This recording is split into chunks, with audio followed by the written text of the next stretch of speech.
Hello મિત્રો, નમસ્કાર. સ્વાગત કરું છું આપણી આ યુટ્યુબ ચેનલમાં. તો ગઈકાલે આપણે વિડીયો અપલોડ કર્યો હતો જ્ઞાન સાધના સ્કોલરશિપ રિલેટેડ જે એરર આવતી હતી તેના વિશે થોડી મેં તમને સમજણ આપી, પરંતુ તેનું કોઈ સોલ્યુશન ગઈકાલે આવ્યું ન હતું. હવે આજે સવાર મેં જ્યારે જોયું વેબસાઇટ પર ત્યારે અહીંયા જે ફોર્મ છે તે ખુલી જાય છે જ્ઞાન સાધનાનું. તો હવે તમને સ્ટેપ બાય સ્ટેપ ફોર્મ ભરતા શીખવાડું છું. તો જે મિત્રો ચેનલમાં પહેલી વખત આવ્યા હોય તે ચેનલને સબસ્ક્રાઈબ કરી દે, તેમજ વિડીયો ગમે વિડીયોને લાઇક પણ કરી દેજો. તમારે એક લાઇક ખૂબ મહત્વની થઈ જાય છે, કારણ કે જો તમે વિડીયોને લાઇક કરો છો તો વિડીયો યુટ્યુબના અલ્ગોરિધમમાં જાય છે અને વધુમાં વધુ વિદ્યાર્થી સુધી પહોંચે, એટલા માટે તમારી જે લાઇક છે તે ખૂબ જ મહત્ત્વની બની જાય છે. બીજી વાત એ કે હજુ સુધી તમે વોટ્સઅપ ગ્રુપને જોઈન ના કરી હોય તો જલ્દીથી વોટ્સઅપ ગ્રુપને પણ જોઈન કરી દેજો. વોટ્સઅપ ગ્રુપની લિંક છે તમને આ વિડીયો ડિસ્ક્રિપ્શનમાં અથવા કોમેન્ટ બોક્સમાં પણ મળી જશે. અને આપણે એક ટેલિગ્રામ ચેનલ પણ બનાવેલી છે. જો હજુ સુધી તમે ટેલિગ્રામ ચેનલને જોઈન ના કરી, ટેલિગ્રામ ચેનલને પણ જોઈન કરી દેજો. તો આપણે વધુ સમય ના લઈએ અને વિડીયો શરૂ કરીએ છીએ.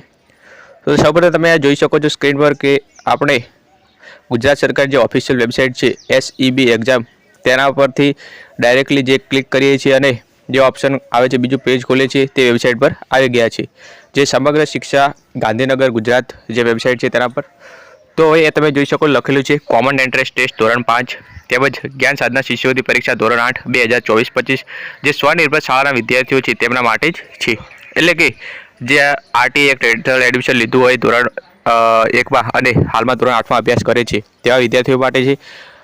એટલા માટે જેમણે પ્રાઇવેટ શાળામાં એડમિશન લીધું હોય પરંતુ RTE એક્ટ હેઠળ એડમિશન નથી, તો તેમણે આ ફોર્મ ભરી શકાતું નથી.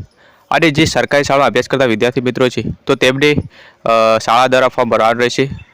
અહીંયા ફક્ત પ્રાઇવેટ શાળાના વિદ્યાર્થી ફોર્મ ભરી શકે છે. તો અહીંયા તમને જણાવું છું ફોર્મ કઈ રીતે ભરવાનું. સૌપ્રથમ તો અહીંયા તમે જોઈ શકો છો જે આધાર ડાયસ નંબર નાખવાનો છે 18 આંકડાનો. તો આપણે અહીંયા સૌપ્રથમ 18 આંકડાનો આધાર ડાયસ નંબર નાખીએ. અહીંયા આધાર ડાયસ નંબર પેસ્ટ કરી દીધો છે. હવે જોઈ શકો છો આધાર ડાયસ નંબર નાખીને આપણે સબમિટ કરીએ છીએ. તો સબમિટ કરીએ ત્યારે તમે આ જોઈ શકશો કે પેજ છે તો અપટ થઈ જશે. થોડું લોડિંગ લેશે ત્યારે તમે આ જોઈ શકો છો જે વિદ્યાર્થીનું ફોર્મ છે તે ખુલીને આવી ગયું છે. અહીંયા તેનો સૌપ્રથમ આધાર ડાયસ નંબર છે, ત્યાર પછી ફર્સ્ટ નેમ છે, લાસ્ટ નેમ, મિડલ નેમ તેમજ તેની જન્મ તારીખ પણ અહીંયા છે. ત્યાર પછી પુરુષ છે સ્ત્રી એટલે આ મેલ ફિમેલ, ત્યાર પછી કયા ધોરણમાં અભ્યાસ કરે છે ધોરણ 8 લખેલું છે. ત્યાર પછી તમારી કાસ્ટ છે, જો તમારી કાસ્ટ અહીંયા જે છે તે ના હોય તો તમારે અહીંયા ચેન્જ કરીને તમારે જે કાસ્ટ હોય તે કરી દેવાની છે. ત્યારે તમે જોઈ શકો છો વિદ્યાર્થી જે હાલમાં અભ્યાસ કરે છે તેને અહીંયા માહિતી છે, સ્કૂલ ડાયસ નંબર છે, ત્યાર પછી શાળાનું નામ છે, જિલ્લો આપેલો છે, તાલુકો આપેલો છે, શાળા કયા વિસ્તારમાં છે તે છે, ત્યાર પછી તમારું ગામ છે. હવે સંસ્થાનો પ્રકાર શું છે તો અહીંયા જોઈ શકો તમે પ્રાઇવેટ યુનાઇટેડ લખેલું છે. જો RTE એક્ટ હેઠળ એડમિશન લીધેલું હોય તો તે વિદ્યાર્થીઓ છે અહીંયા પ્રાઇવેટ યુનાઇટેડ ઓપ્શન આવશે. ત્યાર પછી કયા વિસ્તારમાં શાળા છે તો ઉર્બન એટલે કે શહેરી વિસ્તારમાં શાળા છે. તમારે બધી જ માહિતી ચેક કરીને સ્ટેપ બાય સ્ટેપ તમારે માહિતી જોઈ લેવાની છે. અને લાસ્ટમાં તમે જોઈ શકો છો ઓપ્શન છે કે ધોરણ 1 થી 8નો અભ્યાસ RTE એક્ટ હેઠળ કરેલ છે તો યસ કરી દેવાનું છે. ત્યાર પછી બીજી ઇન્ફોર્મેશન છે તમારે કઈ પરીક્ષા કયા માધ્યમમાં તમારે પરીક્ષા આપવાની છે, ગુજરાતી या ઇંગ્લિશ, તો તમારે અહીંયા પરીક્ષાનું માધ્યમ સિલેક્ટ કરવાનું છે. જો તમારે ઇંગ્લિશ આપવામાં આવતા હોય ઇંગ્લિશમાં તો ઇંગ્લિશ સિલેક્ટ કરવાનું છે. ત્યાર પછી અહીંયા તમારે વાલીનો મોબાઈલ નંબર લખવાનો છે અને બીજો મોબાઈલ નંબર તમારે કંઈક કરવાનો છે. ત્યાર પછી તમારે અહીંયા જોઈ શકો છો ટીચર પ્રિન્સિપાલનો મોબાઈલ નંબર આપેલો છે. તો આપણે અહીંયા વાલીનો મોબાઈલ નંબર છે તે લખીએ છીએ. તો અહીંયા આપણે પેરેન્ટ્સનો મોબાઈલ નંબર છે તે ટાઈપ કરી દીધો છે, પેસ્ટ કરી દીધો છે. ત્યાર પછી તમારે વાલીનો બીજો નંબર કંઈ લખવાની જરૂર નથી.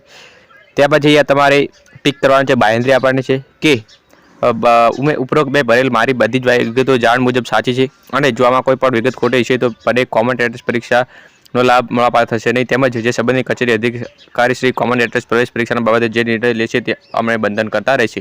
એટલે જે કોમન એન્ટ્રન્સ ટેસ્ટ છે જ્ઞાન સાધનાનો તેની બાંહેધરી આપેલી છે. તમારે બધી જ વિગતો ચેક કરીને લાસ્ટમાં અહીંયા તમારે સબમિટ ઓપ્શન પર ક્લિક કરવાનું રહેશે. તો આપણે સબમિટ ઓપ્શન પર ક્લિક કરીએ છીએ. તો સબમિટ ઓપ્શન પર ક્લિક કર્યા પછી તમે જોઈ શકો છો data has been save successfully થઈ ગયું છે. હવે ઓકે પર ક્લિક કરીશું. ત્યાર પછી મિત્રો અહીંયા પાછું પેજ ઓપન થઈ જશે. હવે તમારે જો પ્રિન્ટ કરવું હોય તો અહીંયા તમારે પ્રિન્ટવાળા ઓપ્શન પર ક્લિક કરવાનું છે. અહીંયા પ્રિન્ટ એપ્લિકેશન લખેલું છે તેના પર ક્લિક કરવાનું છે.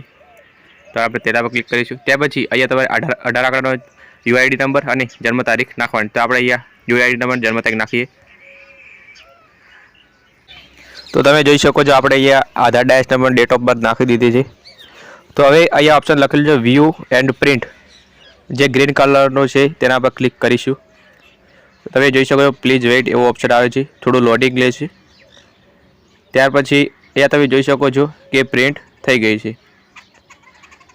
તો અહીંયા તમે જોઈ શકો છો પ્રિન્ટ નીકળી ગઈ છે, બધી જ સ્ટુડન્ટની માહિતી છે. હવે પ્રિન્ટ કરવા માટે તમારે શું કરવાનું છે, અહીંયા 3 લાઇન છે તેના પર ક્લિક કરવાનું છે. અહીંયા 3 ટોપકા દેખાય છે તમને, તેના પર તમારે ક્લિક કરી દેવાનું છે. તેના પર ક્લિક કરશો, અથવા આના પર ક્લિક ના કરવું હોય તો અહીંયા તમે પ્રિન્ટ એપ્લિકેશન લખેલું છે તેના પર પણ ક્લિક કરી શકો છો અને ડાયરેક્ટલી તમારે જે પીડીએફ પ્રમાણે તમારે પ્રિન્ટ છે તે ખુલીને આવી જશે. અહીંયા પીડીએફ ઓપ્શન પર ક્લિક કરી દેવાનું છે. તો મિત્રો મેં તમને સ્ટેપ બાય સ્ટેપ બધી જ માહિતી જણાવી દીધી, કેવી રીતે ફોર્મ ભરવાનું છે સંપૂર્ણ માહિતી તમને જણાવી દીધી. બીજી વાત એ કે જો તમને હજુ સુધી ફોર્મ ભરતા ના આવડતું હોય તો તમે મને ફોર્મ ભરવા માટે મારો જે નંબર છે એ સ્ક્રીન પર દેખાય છે તેના પર તમે મેસેજ કરીને જાણ કરી શકો છો અને આપણે ઘરે બેઠા ઓનલાઈન ફોર્મ ભરી આપવામાં આવશે.